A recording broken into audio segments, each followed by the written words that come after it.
Greetings, I'm Professor K, and if you're watching this video, you're probably enrolled inside of SEC 4303, Security Policy and Analysis. Welcome.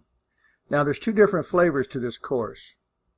You have the term version, which is the full 8 weeks, and then you have the life pace course, which is 10 weeks. So, if you're taking the term course, you have discussions. If you're taking the life pace course, there are no discussions.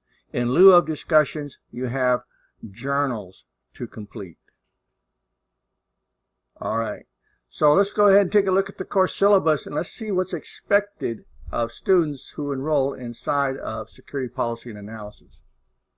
Well, first off, this is a very busy course. It's a lot of writing, and there's going to be a lot of information being pushed out to the students each week up inside of each one of these units. Now, that doesn't mean that everything that you need to complete your course assignments will be provided for you in the course.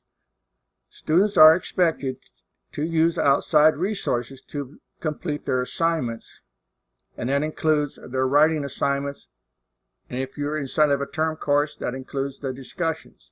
So you need to use the school library, the internet, YouTube, whatever you can find and use as a valid resource to help support your completion of the assignment. Well, that's what you got to do.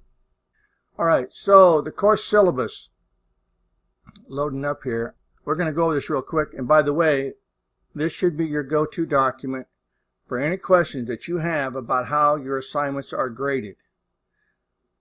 Do you have any questions about when your assignments are due? If you have any questions about what is to be part of that assignment, refer to the course syllabus. Let's take a look at it. You got your course introduction. Make sure you understand this. There is your book for the course. The learning outcomes are spelt out for you up inside of the course syllabus, as is the grading. The grading is broken down for you. You have discussions if you're inside of a term course. If not, you will have journal articles that you have to complete each week.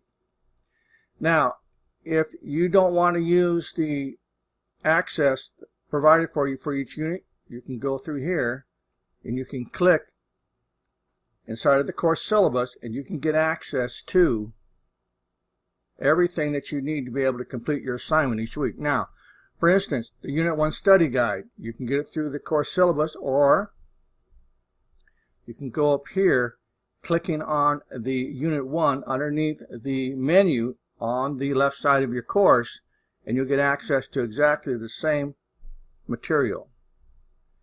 Now, you also see that you get access to the discussion board, and there is a grading rubric.